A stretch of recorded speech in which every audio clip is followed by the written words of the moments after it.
Okay, I'm going to go ahead and get started. You ready, Brian? I'm ready. Okay, we're going to go. I'm starting the broadcast. The broadcast is now starting. All attendees are in listen-only mode. Welcome. This is the Surround Health webinar, Why Do We Give Patients Numbers? Making Health Data Make Sense, featuring Dr. Brian Zikmund Fisher. I welcome all of you to the webinar and really thank you for taking time out of your schedules to join us. My name is Susan Eno-Collins. I'm the community leader for Surround Health, and we're really looking forward to the next hour for the webinar. I'd just like to go through a couple of housekeeping items and background before we jump in. First, I want to acknowledge and thank our sponsor, HealthEd, for making this free webinar possible. As the leaders in patient engagement for 25 years, HealthEd seeks to educate and help activate patients by providing them and their healthcare teams with the skills and tools for successful outcomes. To learn more about HealthEd, visit healthed.com. And again, we thank them for our sponsorship today. In terms of housekeeping, if you have any questions, you can type them into the questions panel of the GoToWebinar, and we will respond to them. If anybody is on Twitter, we have the hashtag #SHWebinar, and we invite you to tweet along throughout the webinar. This webinar is being recorded and archived, and at the end, within about 2 days, you'll receive an email that will give you the link to the archive. And from there, you'll be able to review the presentation. We are offering one CHES and one RD credit for this live event. And just be sure to complete the feedback survey at the end of the webinar. What will happen is you'll, at the end, when you close out your webinar window, a survey, will pop up, and you just take the survey at that point. And then the certificate for completion of the webinar will be available in your Surround Health profile starting tomorrow, and you'll also get an email letting you know that the certificate is ready. So I think with that housekeeping, let's just jump in, and I'd like to introduce Dr. Brian Zikmund Fisher. It's really our pleasure to have Dr. Zikmund Fisher with us today. He is an assistant professor in the Department of Health Behavior and Health Education at the University of Michigan School of Public Health. He is also a research assistant professor in the U of M Department of Internal Medicine. In addition, Dr. Zikmund Fisher is affiliated with U of M Center for Bioethics and Social Sciences in Medicine, the Risk Science Center, and the Human Informatics Program. Dr. Zikmund Fisher received his Ph.D. in Behavioral Decision Theory, which is a combination of decision psychology and behavioral economics from Carnegie Mellon University. He uses his interdisciplinary background to study factors that affect individuals' ability to use data to inform their health and medical decision making. An author of over 75 articles and book chapters, Dr. Zikmund Fisher researches the design of formats and visual displays to make health risk and test data more meaningful and the effects of numeracy on health communication. His past projects have included the National Survey of Medical Decisions, it's often called the Decisions Study, a grant studying perceptions of risk from dioxin exposure within affected communities. Also, his research includes the American Cancer Society Award regarding the development and testing of visual displays of risk, and several small projects examining how patient testimonials influence risk perceptions and decision making. He is currently the lead investigator of a newly awarded multi-year grant from the Agency for Healthcare Research and Quality to design more intuitively meaningful displays of laboratory test results for use in patient online portals. At Michigan, Dr. Zikmund Fisher teaches graduate courses in risk communication and designing health messages. And clearly, we're lucky that we have him teaching us for an hour. And so I welcome Dr. Fisher, and I'm going to turn the slides over to you. Thank you very much. I'm glad to be here. Make sure I have the slides. I think I don't have control at the moment. Okay, just one sec.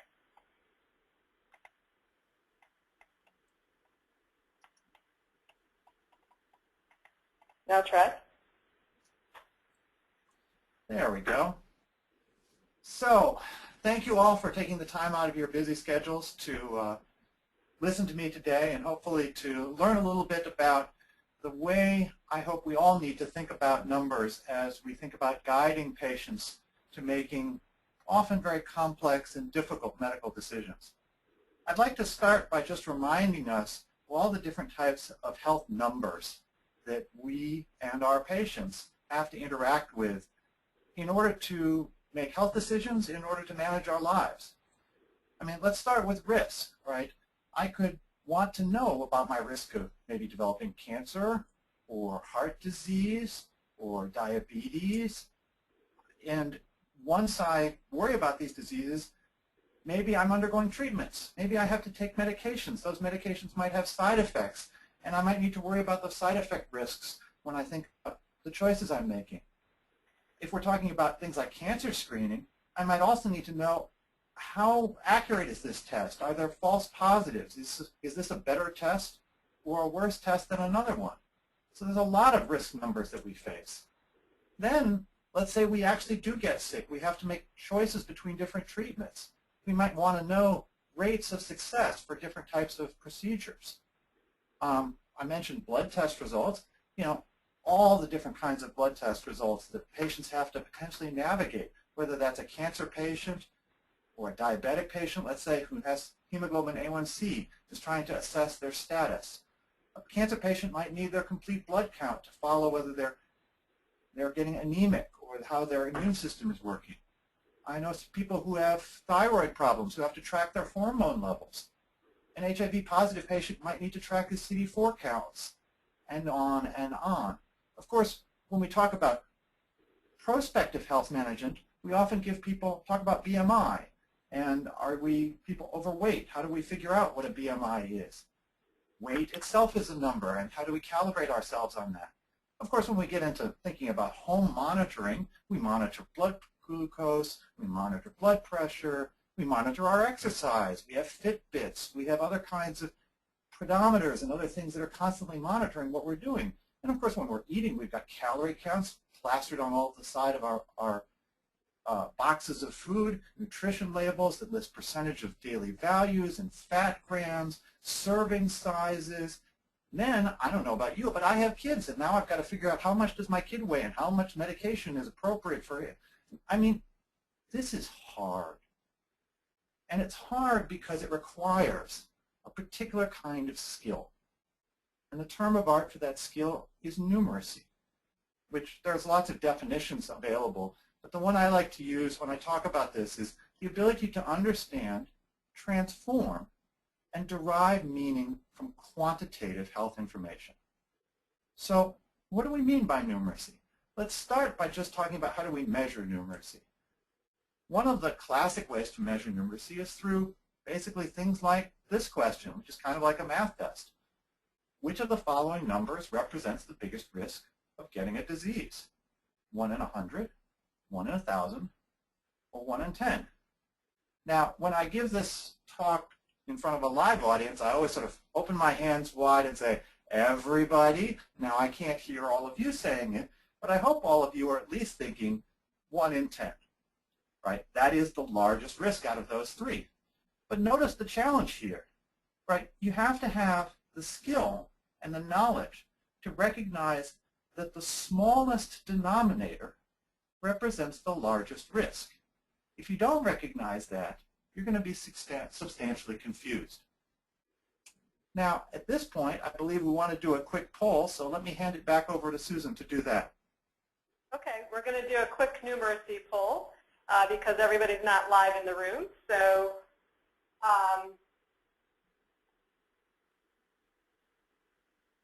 you should see seen on your screen the poll, and go ahead and answer the questions. It's how good are you at figuring out how much a shirt will cost if it is 25% off?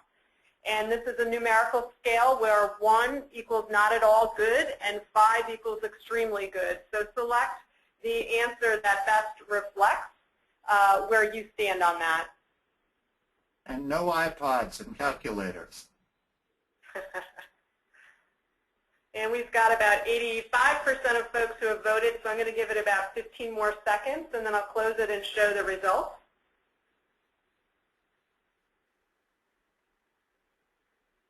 Give you 5 more seconds to get your vote in there.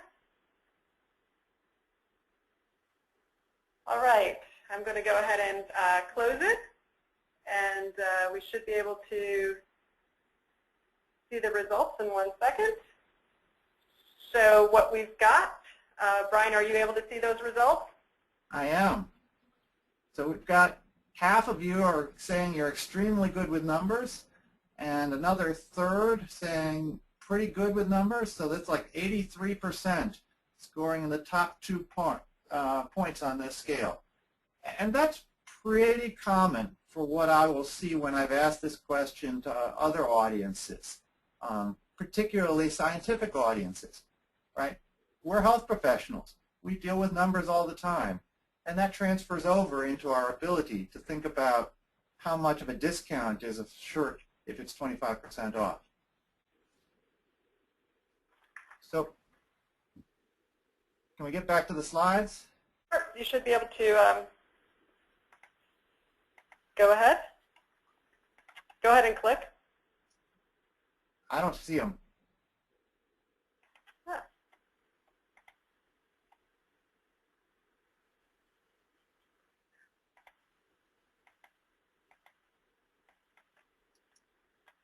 There you go.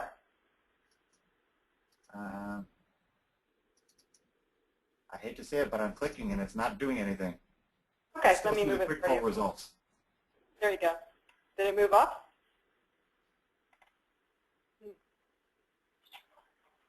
Just 1 sec. Hang on.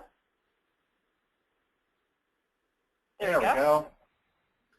So that question that you just saw is one of 8 questions that I and some of my colleagues here at the University of Michigan developed a few years ago to measure numeracy not by giving people math tests, but by asking us how good are we at doing things that require numbers in our day-to-day life. How good are you at working with fractions? How good are you at figuring out how much a tip is? There's also questions that are more of a preference. How often do you find numerical information to be useful? And it's those kinds of self-perceptions about number that's really important when we think about how do we help patients to be ready for the kinds of numerical information that they're going to have to deal with in order to manage their health. Now, the key part of my definition, though, isn't so much this understand and transform piece in the definition, but this last part, numeracy as deriving meaning. And that's what I'm going to spend most of my time today talking about. Let me see if I can drive this home through an example, though. I'd like you to all to imagine Robert. Now, Robert's about 52, maybe 6 foot, but a good 250 pounds, right? He's overweight, and he knows it. He's not as healthy as he once was when he was younger. And picture Robert lives in, your stereotypical suburban house, driveway, 2 cars, kid, maybe some dogs. But he's not happy. He's not happy with his understanding of how healthy he is. And so one day, Robert decides that he's going to see what he can learn about his health. He goes online, and he finds one of those online risk calculators. Calculate your heart disease risk score is what it says. So he says, okay, that might be interesting. And so he puts in the values that it asks for, right? Those kinds of calculators ask for risk factor information. His weight, blood pressure, cholesterol values, assuming he knows what those are. And then after you put in that information, he gets his result. And so here it is. The site tells him your 10-year risk of cardiovascular disease is 14.52%. So when Robert's done, he goes outside, and let's say he's having some friends over for a barbecue, and they say, well, what were you doing inside? And he said, well, I went online, and I went onto this website that told me what my heart disease risk score would be. And I put in all my stuff, and it gave me this number, but I'm still confused. Am I at high risk or not? Now let's just pause for a moment. Is Robert informed about his cardiovascular disease risk? In one sense, maybe the answer is yes, right?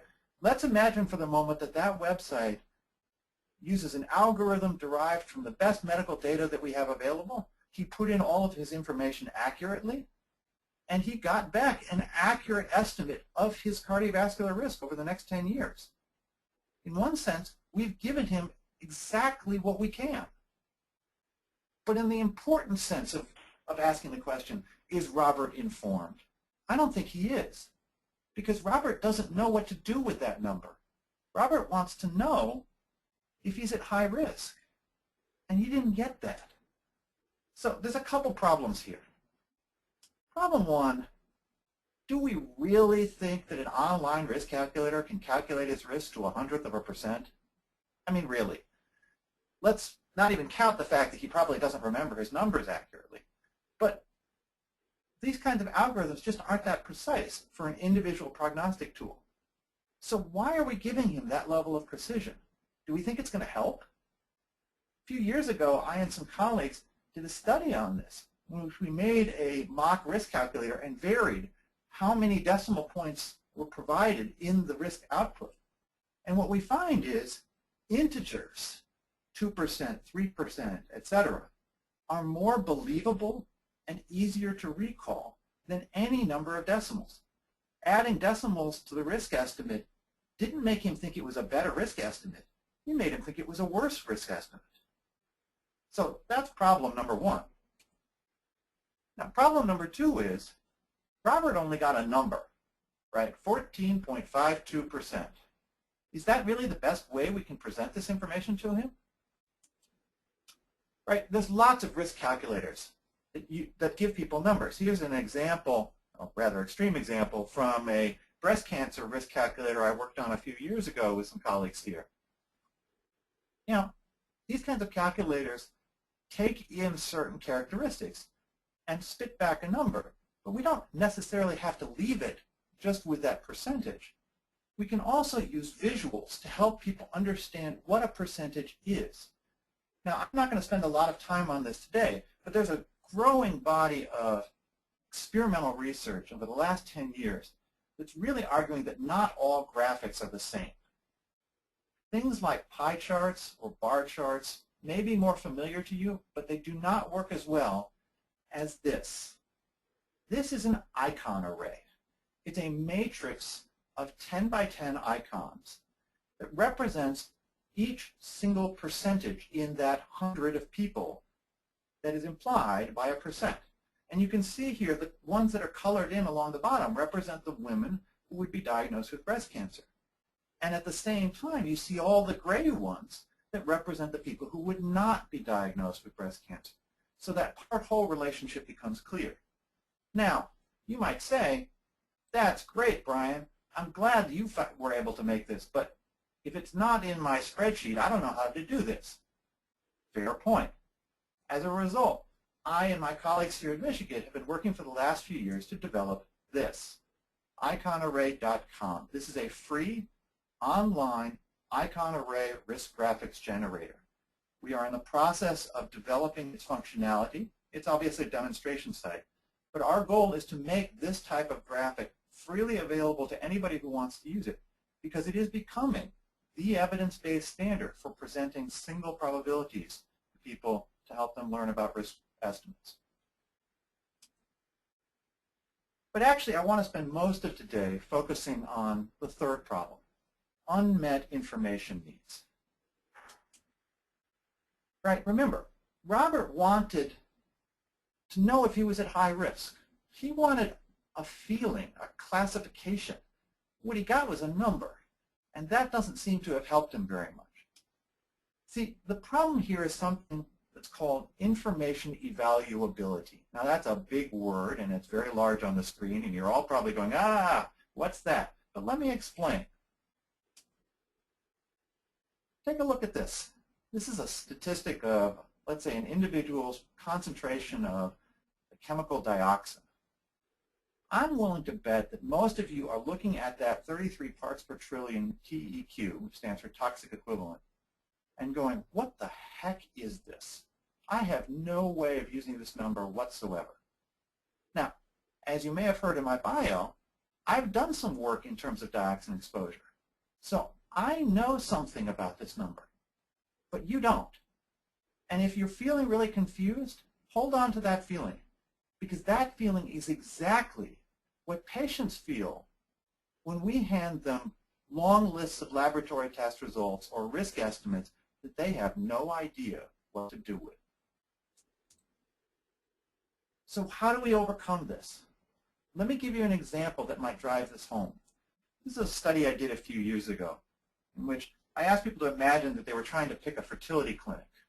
Let's say they needed to do in vitro fertilization. And the first clinic they looked at was this one. It's about 15 minutes away. They've got a 33% success rate, and they do 200 procedures a year. Now, you might look at that and say good. You might look at that and say bad, but you really don't really know whether that success rate is a good one or a bad one. It's better than 20, but it's worse than 50. Well, let's imagine there's a second clinic that's a long drive away, 45 minutes away, but it has a 40% success rate. Now, when I've shown you these both together, you're going to sit there and compare that 40 to 33. But when I only showed you one of them, it's a lot harder of a task. And in fact, that's what we see from the data. When we gave these two clinics to people separately, people tended to pick the one that was nearby because they knew how to make sense of that. And they tended to prefer that one over the one that had, in fact, the higher success rate, but was further away. When we took exactly the same descriptions and put them side by side, however, the preference reversed. People wanted the one with the higher success rate, as well they should. So how does this apply to real-world health education? Well, take a breast cancer risk calculator. Let's say you're a woman and you put your information into an online calculator and you find out your 5-year breast cancer risk is 2.6%. Without a reference standard, you're going to have a hard time making sense. Is that a low number or a high number? I mean, 2% is pretty small. Now, the National Cancer Institute, in their breast cancer risk assessment tool, solves this problem by, in fact, including the average woman's risk for somebody that age. As you can see here, that 2.6%, if you're a 55-year-old woman, is considerably above the 1.5% that's listed there as the average woman's risk. Now, there's two things that are going to happen because of including that. One is that most people are going to look at that comparison and go, oh, that's high, and they're going to react accordingly. The other thing, however, is that they're probably not going to remember the 2.6%. What they're going to remember was higher than average. Now, whether that's a good thing or a bad thing is going to depend upon the context, but we need to be conscious of the reality that numbers by themselves are hard to use, but numbers in comparison, the feeling we get depends upon what it is we're comparing against. And so the point here is that hard to evaluate data requires reference standards to be meaningful to people. Right? You didn't need a reference standard to tell me 15 minutes away was convenient, but you did need a reference standard to tell me that 33% success rate was not as good as some other places. The problem here is that hard to evaluate data are generally ignored in decision-making unless such comparative data are provided. So the task of the communicator becomes not just providing the data, but carefully considering and providing the appropriate standards of comparison. So where we're going here is the concept that it's not just an abstract idea. Information evaluability is critical because it's the thing that allows you to take numbers to function. In other words, it's the key to functional numeracy. And that's what I'm hoping you're going to take away from today. How to improve function by guiding people to make sense of the numbers that they have. The hard part about this, of course, is that we all know this stuff.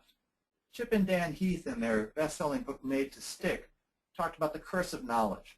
Once we know something, we find it hard to imagine what it was like not to know it. I can't imagine what it would be like not to know things about dioxin or breast cancer risk because I've studied them for so long. As a result, I have a hard time imagining how difficult to interpret those data are for anybody else. Let's go back to that dioxin example. Right?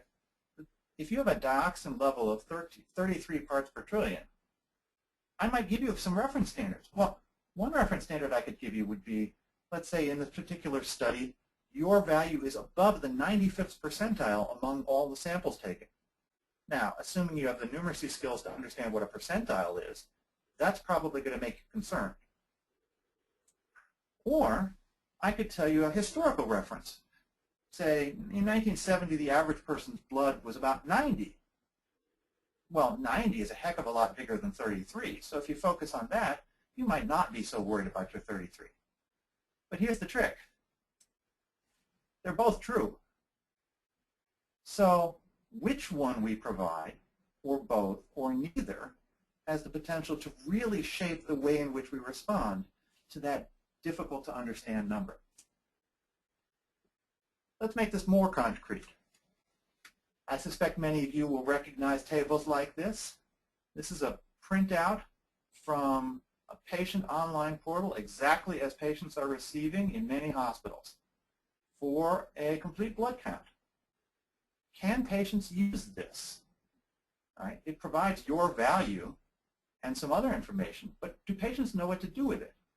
Well, let's first pause and reflect upon what's the task that people are supposed to do. The first thing you're supposed to do is to recognize what is out of range, right? We give the standard range there. And the patient's task is to figure out, is this in range or not? Can you see what's out of range? Here, I'll give you a little help.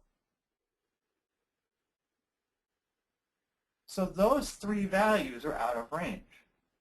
And as it turns out, I've just finished collecting some data that shows conclusively that people's ability to find the out-of-range values in a table just like this one is highly dependent upon numeracy. You have to have the numeracy skills to figure out that your task is to take one number, compare it against the range, and find out if it's inside or outside. But let's pause for a moment.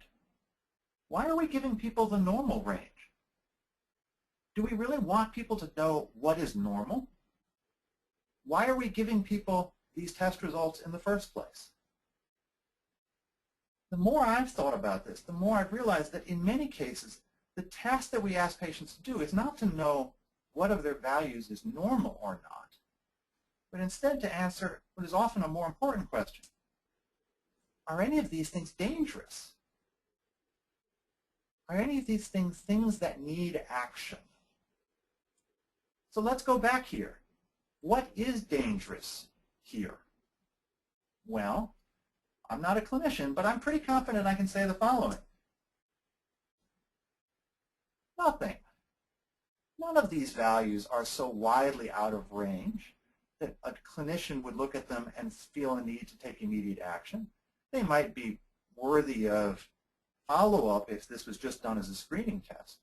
But if this was, say, a cancer survivor, somebody who's already had insults to their blood, a clinician might look at that and go, yeah, looks good to me. So why did we provide the patient with a normal value? If the clinician's just going to say to this out of normal range, it doesn't matter, that seems like a mismatch. I mean, let's follow up on this. Platelet count of 145. What do we have to compare that against? Well, what the patient has is this standard range of 150 to 400.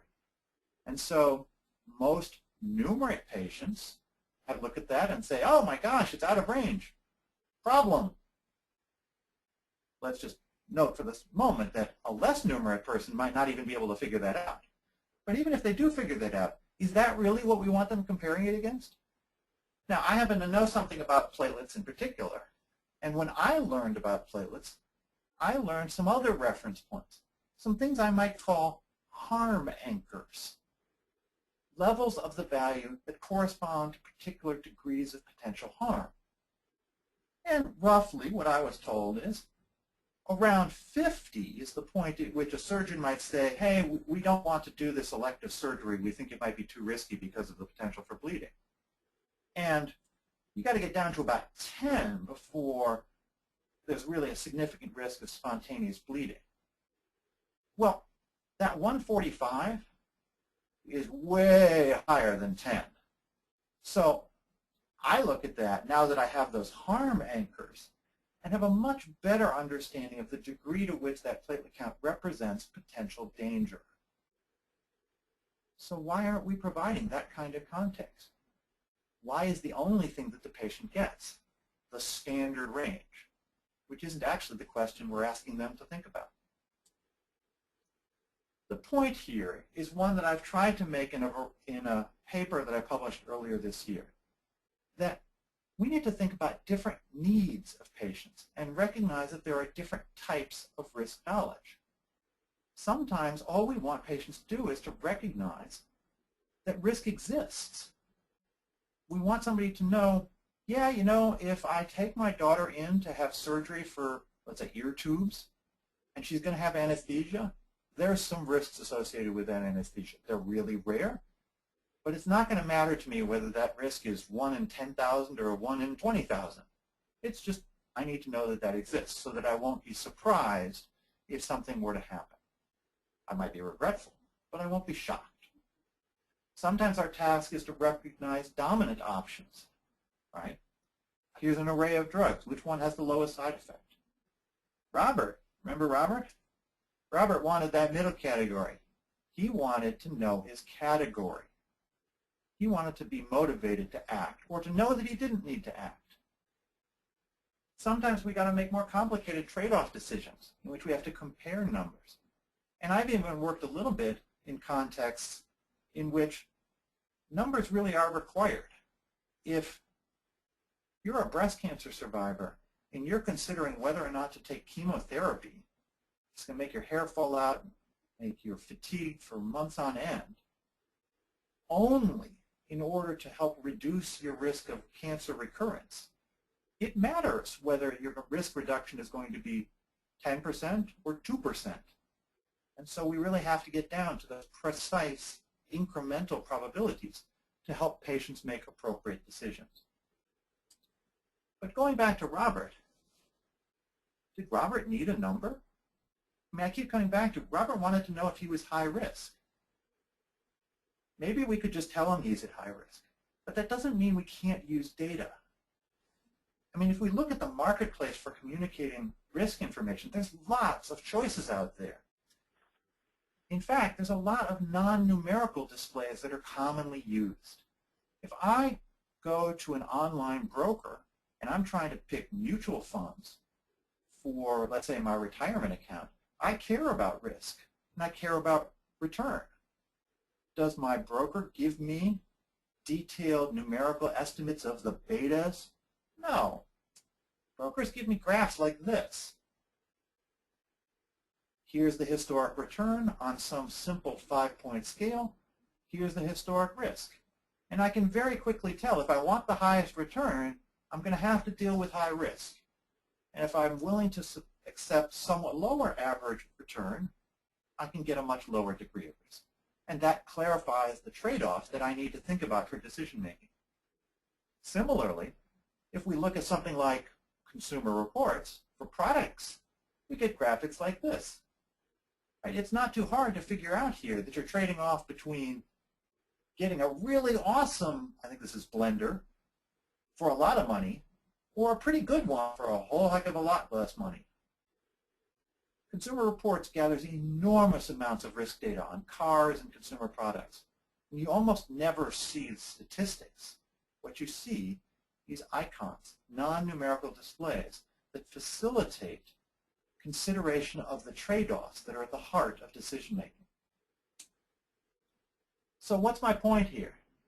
The point is, I think we have to take a step back and reflect that our task as communicators is not just finding the data, not just having the right data, but considering how we provide that data. And I believe that we always have to consider the congruence, the match of the data type and format that we provide with patients' immediate and specific needs. The concept is really simple.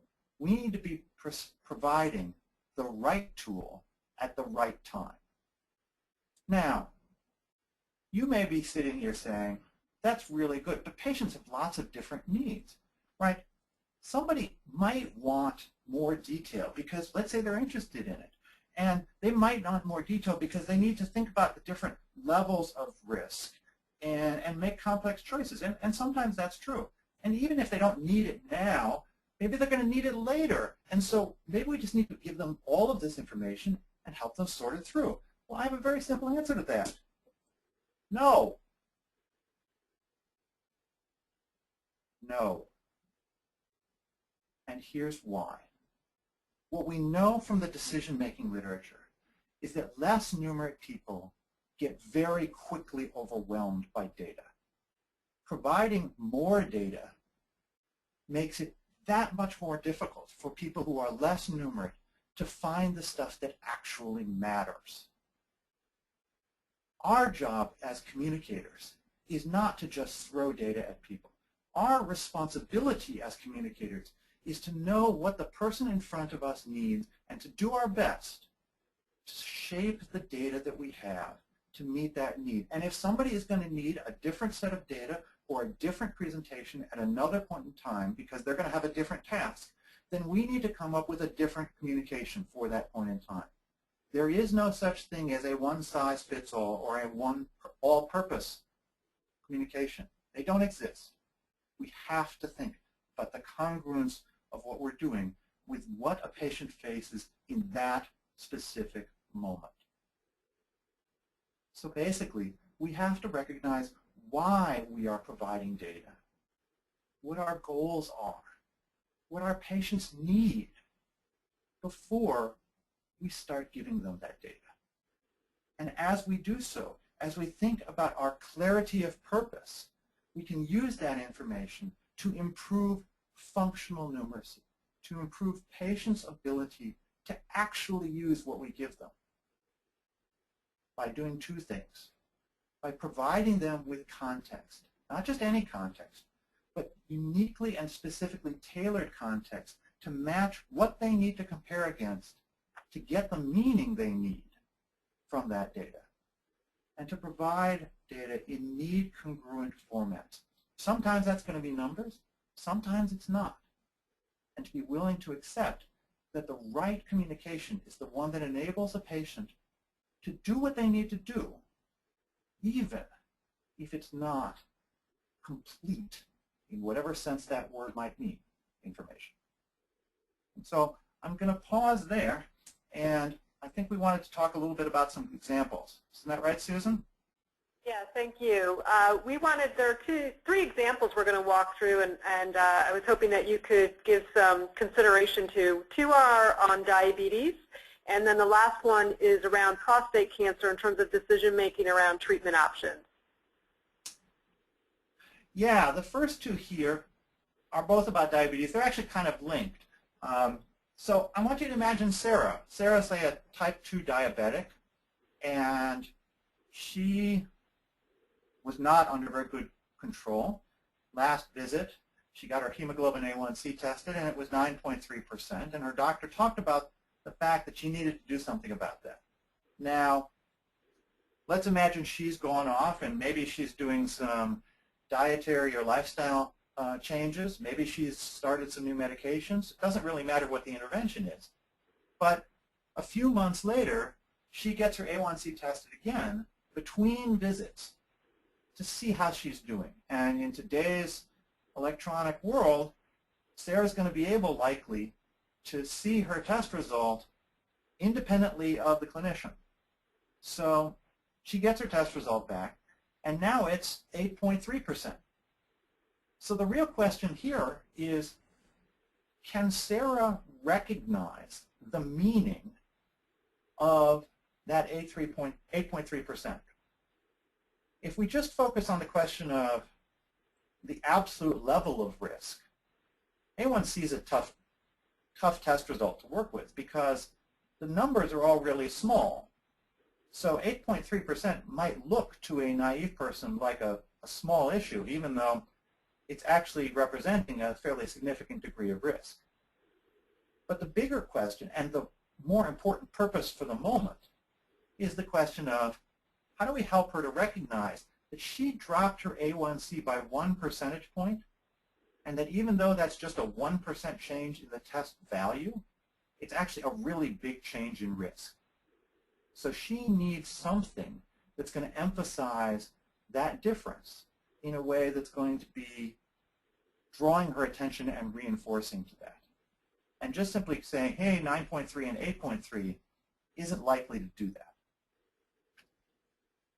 Now, the second and related example is this graphic that Susan, you found. You want to share a little bit about the background of this? Sure. This is a thermometer approach that can be used in talking about A1C. And what I was noticing with this is that it was using color and the words to help give meaning to the number and to the A1C result. And I was just curious, from your work and your research, what are some considerations or thoughts that come to your mind as you look at it? So you mentioned the color coding, and clearly that's designed so that a person who is looking up a single number can get a quick emotional reaction as to whether that number represents a good or a bad level of A1C. And if we go to Sarah, Sarah's 9.3 is going to be in that yellow range, and so presumably she's going to have a pretty strong clue that this is not good. It's not awful, but it's not good. On the other hand, there's a couple things here that I'm concerned about. The first is, if you look at the numeric scale on the left, you might notice that it's not actually linear. For some reason, we go from 4 to 5 to 6 to 6.5, and then to 7. General rule, anytime you have a data graphic, always make sure to represent the data fairly. And this does not. It distorts it so that somehow the jump between 6 and 7 is a much bigger visual space than the jump between any other marker. The other thing to draw attention to here is, let's go back to Sarah's problem. Right? Sarah needs to figure out whether 9.3 to 8.3 is an important difference. Now, both of those values are going to fall inside the yellow range. And if all we wanted to do was to have her know that those values are not good, then that's fine. But that's not what we want her to know. In fact, we want to be positively reinforcing Sarah for having achieved a significant risk reduction over the past few months. I look at this graph, and if Sarah was trying to use it, I think she'd look and say, okay, the first one was in the yellow, the second one was in the yellow. Boy, it doesn't look like it made any difference at all. And so she would be demotivated. That's a problem, because the graphic here is not designed to help think about differences in risk. It's designed only to be guiding that first gut reaction to a single number. And we see this problem a lot, right? If Sarah's number had been 10.5 to 9.5, so that she was getting a color change when she dropped, that she would pay attention to. But as long as her numbers are all within the same color, I think we run a significant risk that she's not going to actually think that it makes a difference. So the last example that we wanted to touch upon, as you mentioned, was this question about prostate cancer. And I like this example because it's such a common example of where we're trying to use data to help guide decision making. I work a lot with people here, such as Dr. Angela Fagerlin, on helping to develop prostate cancer decision support materials. And for anybody who's not familiar with this, let's imagine Benjamin, someone who's diagnosed with early stage prostate cancer, who actually faces a really tough choice between surgical intervention, radiation therapy, and active surveillance, i.e. not intervening, but continuing to test and monitor. Now, the medical data suggests that any differences, if there are any, are really small in terms of survival between these different choices. But they have very different side effect profiles. And often we try and present risks of urinary problems, risks of sexual problems, anxiety, pain, etc., to help people recognize these trade-offs. Now, clearly we need data to do that. But let's just pause for a moment and reflect upon the fact that while a prostate cancer patient really does need to understand that if they're going to have, let's say, surgical removal of the prostate, it's really likely, like 70, 80% likely, that they're going to have some sexual problems, at least in the short run and probably in the long run. They better understand that it's a 70% chance, not a 7% chance. At the same time, I don't think it really matters that much in most people's decision making whether that risk is 70% or 72%. And if the format we give this data is so numerically driven that it's all 65%, 72%, 71%, we're focusing their attention on precision that isn't actually the point. What we really want to do is to help people recognize the big, huge trade-offs. The trade-offs that if you have surgery, you better be ready for urinary problems, you better be ready for sexual problems.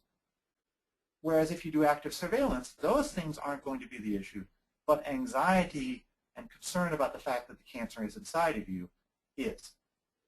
And so our needs for data are sort of somewhere in between. We need data to some degree, but maybe things like those icons or non-numeric displays might be as effective or maybe more effective than detailed numerical tables would be in guiding decision making. So that's pretty much it for my thoughts on these examples. Do we want to go to questions and answer? Sure. Thank you. Thank you so much, Dr. Zikmund Fisher. I think you've really hit on some important aspects of using numbers and really thinking about the context in which the numbers are given. So we absolutely have time for questions, and if people can put their questions in the panel, we'd appreciate it. And let me just get the slides going to the next slide. And what we'll do is just take the questions and just going through them. I think for the first question that we have coming up here is I wanted to, there's a question about the 1 in X format. So for example, the 1 in 10 or the 1 in 100. You had shown an example first in terms of assessing numeracy, that example, and then the icon array. Can you talk more about when to use that type of format versus showing percents? So I am pretty clear in my writings that I think that format has a lot of problems. And it has a lot of problems precisely because of the numeracy issue I described before. If you don't recognize the change in denominator is the issue versus changing numerators, you can get very confused very fast. And while it's unfortunate that this format still seems to be in common use, particularly in certain subspecialties, because there's such easy alternatives to it, right? Instead of saying 1 out of 1,250 or 1 out of 213, what if we just pick a large but common denominator and base all of our statistics off of that? If we were to say transform 1 out of every 250 into 8 per 10,000, now I can change the risk and say double it. And now instead of having to divide that denominator in half, so that now we're at something like 1 in 625, I just add 8 more to the numerator, and it's right. Everybody gets these problems right, or almost everybody, when we hold the denominator constant. And so whether you use percentages or frequencies with other denominators, like 1,000 or 10,000 if you have to work with really small risks, holding a denominator constant is really essential to ensuring people understand and can compare those kinds of statistics effectively. Great, thank you. Our next question, I'm actually combining two questions that have come in. And it's going back to your point that you need to provide the right number or the right data for the right time and the patient's needs. Can you talk about how to think about that from the perspective of online learning where the patient may be self-directed, or the other example might be a patient coming into, for example, the online patient portal, but we're not sure what context are they coming into as an individual. How do you approach that to help provide numbers that are meaningful if you're not sure where people are in terms of that from an online perspective? So those are related but slightly different questions, and so let me try and tackle them.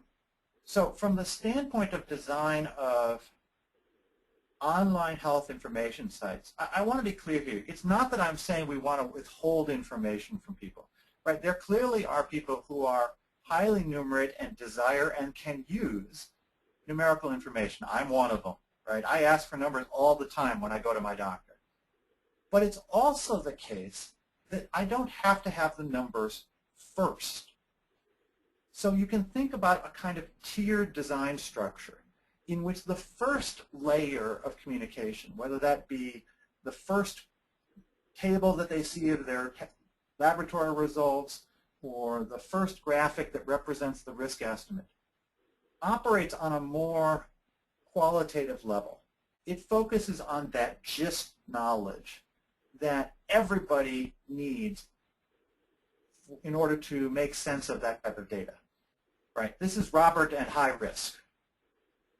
If that's first and foremost up front, then we can make available more detailed information in a more secondary way for those who want that.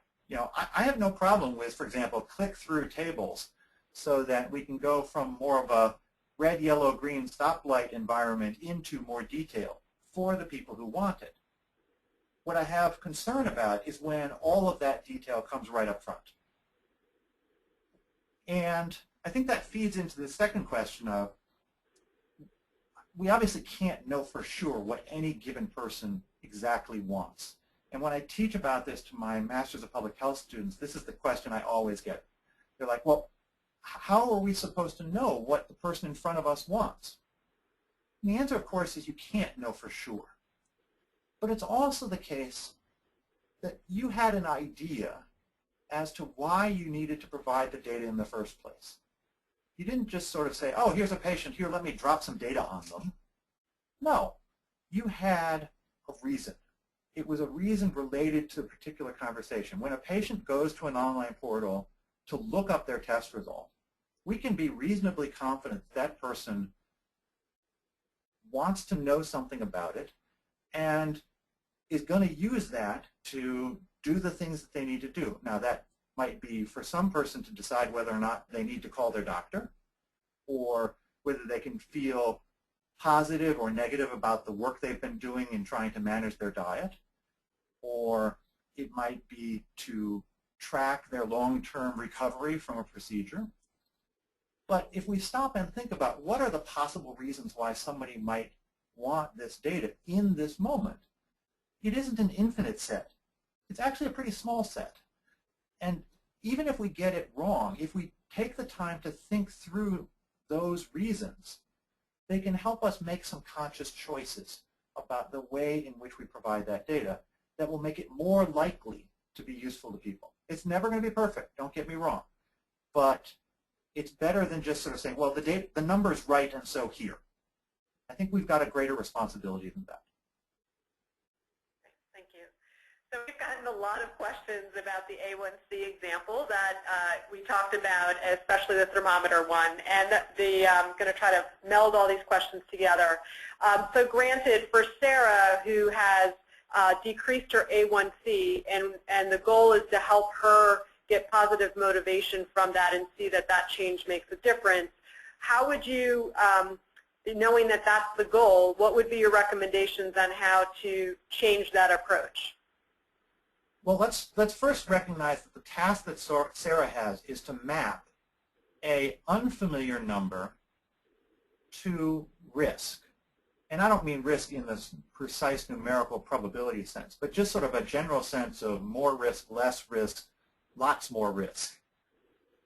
The key element here is for Sarah to recognize that risk is continuous. Every single step she takes to lower her A1C corresponds to a lower degree of risk. I might use a line graph to try and represent that. I might try and have some kind of mapping even on the thermometer to remind her that it isn't just about getting the number down, it's about preventing future risk. And sometimes you just have to use words, and sometimes you just have to call out a difference and say, every step down this thermometer represents a significant risk reduction. Just to remind us that it isn't just about the number. This is a hard task. I'm not going to say that there's an easy answer here. But I've explored using things like a two-way line graph in which risk is on one side and people's values are on the other, so that you can see. You don't have to be very graphically literate to recognize if the line is sloping down, the lower the number goes here, the lower the risk must be. And at the gist level, that may be all that we really need to reinforce with her. Great. Thank you. One of the questions has come up around explaining relative risk to patients. Can you comment on that? Yeah, relative risk is difficult, right? And here's, let me put it this way. My faculty appointment is in public health. I have a secondary appointment in medicine, and part of what is intriguing about me is to recognize how those two fields look at the same problem in different ways.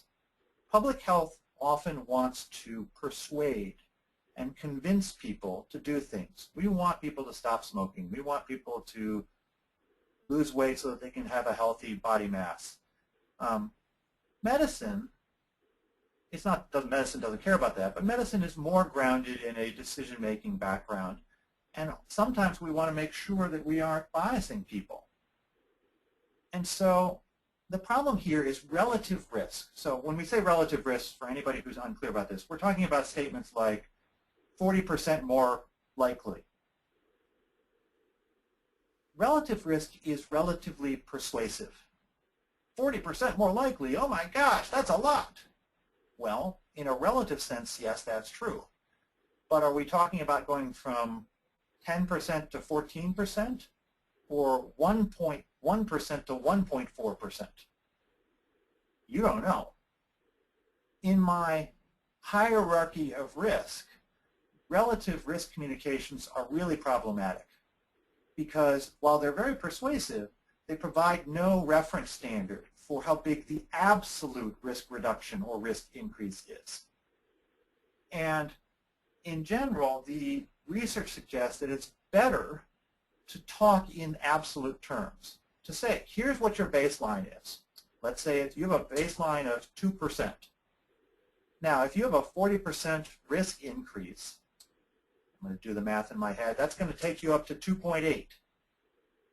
But then we can say, you started with a 2% risk, and the incremental difference is a 0.8% change.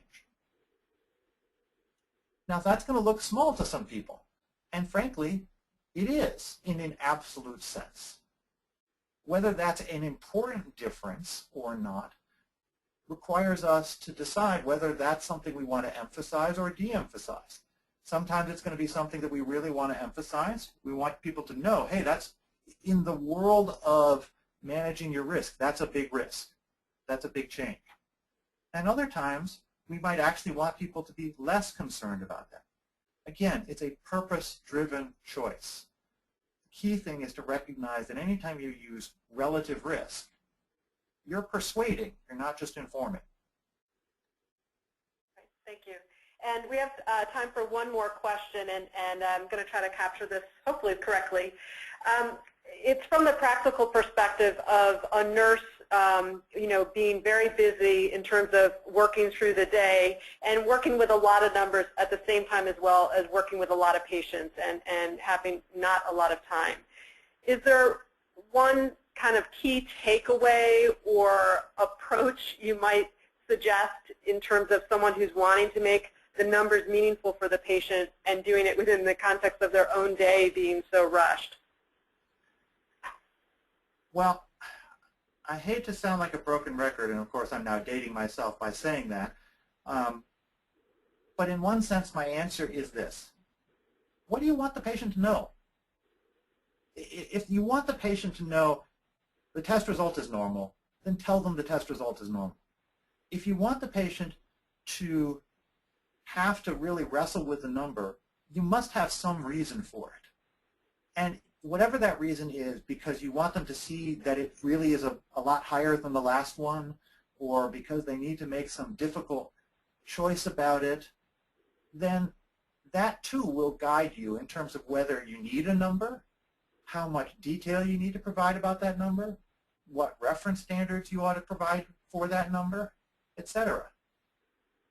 There's no simple answer here for simplifying everything, except to have the philosophy that says, I'm only going to provide the things that they need. And when a really simple communication, like that drug is more risky than this other one, is sufficient, then it's sufficient, and we don't need to do anything more than that. And I'm comfortable with that. It requires us to sort of be more conscious about our goals and our purposes. But when we do that, it allows us to not have to be detailed risk communicators in every situation, only the ones where it really matters. Thank you. I think that's a great summary to the whole webinar. And we have several questions we weren't able to get to, and we'll try to get those over to you, Brian, and see if there might be a way to address them. But I really want to thank you so much for the really thoughtful, provocative webinar today, and really appreciate the different examples and approaches as well. So just to wrap up, just to remind folks that when the webinar closes out, there is a feedback survey we'd love to have you fill out. It helps in terms of getting the certificate of completion, but also helps us know how the webinar was from your perspective, and also any ideas and suggestions you have for future webinars. So that will pop up once we close it out. And I once again want to thank Health Ed as our sponsor for the webinar, and very much also want to thank Dr. Zikmund Fisher for presenting today, and wish everyone well, and thank you again.